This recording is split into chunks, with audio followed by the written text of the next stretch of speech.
Bonjour les amis, bienvenue sur commentphotographier.com. Alors si ce n'est pas déjà fait, les amis, je vous encourage à faire partie de ma liste de contacts. Alors faire partie de ma liste de contacts, ça vous permet de recevoir quotidiennement des offres sur des formations, sur vous recevrez des astuces, des petits cours photos gratuits quotidiennement. Donc vous avez un petit lien juste là, à droite de votre vidéo pour ça. Alors pour faire partie de ma liste de contacts les amis, ça serait... Vous ne le regretterez pas, je vous en assure. Alors, ce qu'il y a, à l'heure actuelle, il y a 50% de réduction sur toutes les formations du site commentphotographier.com. Alors, n'hésitez pas, c'est 50% avec le chiffre 50. Vous avez un lien dans la description en bas de la vidéo. C'est beaucoup de vidéos de formation sur la photo de paysage, formation de portrait. Alors, c'est exclusivement que des vidéos de terrain avec de la vidéo de post-production ensuite, mais vraiment terrain pour savoir comment se passe la photo dans certaines conditions, pas à pas, vous m'en direz les nouvelles. Voilà. Alors aujourd'hui, j'ai une question de Gilbert qui veut savoir à quel moment la mise au point automatique n'est pas utile pour faire nos photos. Alors c'est vrai qu'il arrive fréquemment avec les appareils photo d'aujourd'hui. Autrefois, on faisait des mises au point manuelles, on sédait des stigmomètres et des microprismes. Si vous ne savez pas ce que c'est, demandez à Google, vous saurez ça. Aujourd'hui, avec le numérique, on atteint parfois les limites des capacités de mise au point de notre appareil photo numérique. Alors, dans quelles conditions? Eh bien, quand on va manquer de lumière, quand on est dans le noir, par exemple, quand on veut faire des photos d'orage, si certains aiment prendre le risque de se faire transformer en merguez avec la foudre, faire des photos d'orage, par exemple, on va être dans le noir. Il va faire nuit noire souvent, donc l'appareil photo il ne va pas réussir à faire la mise au point. Quand on veut faire des photos d'étoiles, par exemple de l'astrophotographie, on ne va pas réussir à faire la mise au point dans le ciel, on ne sait pas où faire la mise au point au niveau des étoiles.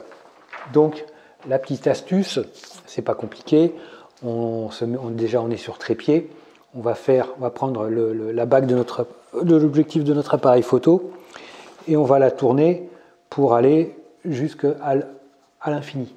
Une fois qu'on est à l'infini, on revient d'un millimètre. Et après, qu'est-ce qu'on fait? Si nécessaire, on désactive l'autofocus de toute façon, ça c'est super important. Et puis si jamais on a peur de faire bouger tout ça, on met un petit scotch sur notre bague, comme ça ne bougera pas. C'est valable également, on désactive l'autofocus quand on fait de la pose longue, quand on utilise un filtre ND. Donc le filtre ND, il va être opaque. Pour la plupart, dans un ND1000 par exemple, on ne va rien voir à travers le viseur. Donc avant de mettre le filtre ND, on fait notre cadrage, on fait la composition de la photo et on fait notre mise au point. Une fois que la mise au point est faite, on désactive l'autofocus, on scotche la bague de mise au point et on va fixer notre filtre ND.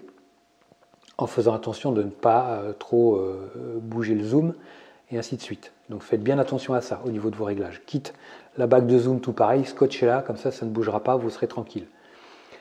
Voilà comment on va utiliser un peu la mise au point au niveau de tout ce qui est difficulté de photos de nuit. Également, on va désactiver l'autofocus quand on va faire des photos, par exemple, dans la pénombre, ou alors, par exemple, quand on va faire des photos sur un fond uni, ou alors parfois quand on est à travers une vitre. À travers une vitre, parfois il arrive que des systèmes aillent de la vitre, si la vitre n'est pas très propre, de la vitre à ce qui se passe dehors, et ainsi de suite. Donc ça c'est chiant.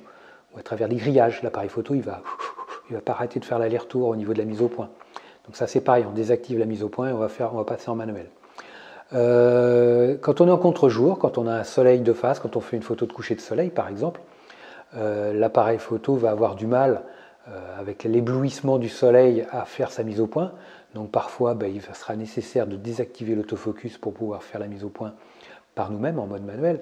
Alors maintenant, les appareils photo modernes, récents, c'est le cas du Sony, quand on désactive l'autofocus, on a un peaking, c'est-à-dire on a un scintillement coloré qui apparaît pour nous montrer à quelle zone la netteté est faite.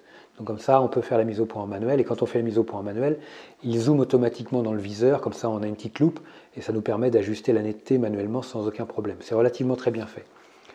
Voilà les amis, si vous aussi vous avez des exemples où vous avez été obligé de désactiver l'autofocus, n'hésitez pas, mettez-les en commentaire, moi ça me fera super plaisir de pouvoir échanger avec vous à ce sujet, parce que de toute façon c'est jamais exhaustif, il y a toujours d'autres exemples.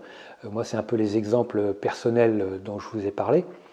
Et puis n'hésitez pas, inscrivez-vous à la chaîne, moi ça me fera super plaisir. Et puis ben, laissez-moi un petit like. Moi je vous like super fort comme d'habitude. Et puis ben, je vous dis à très vite sur commentphotographie.com. Ciao les amis.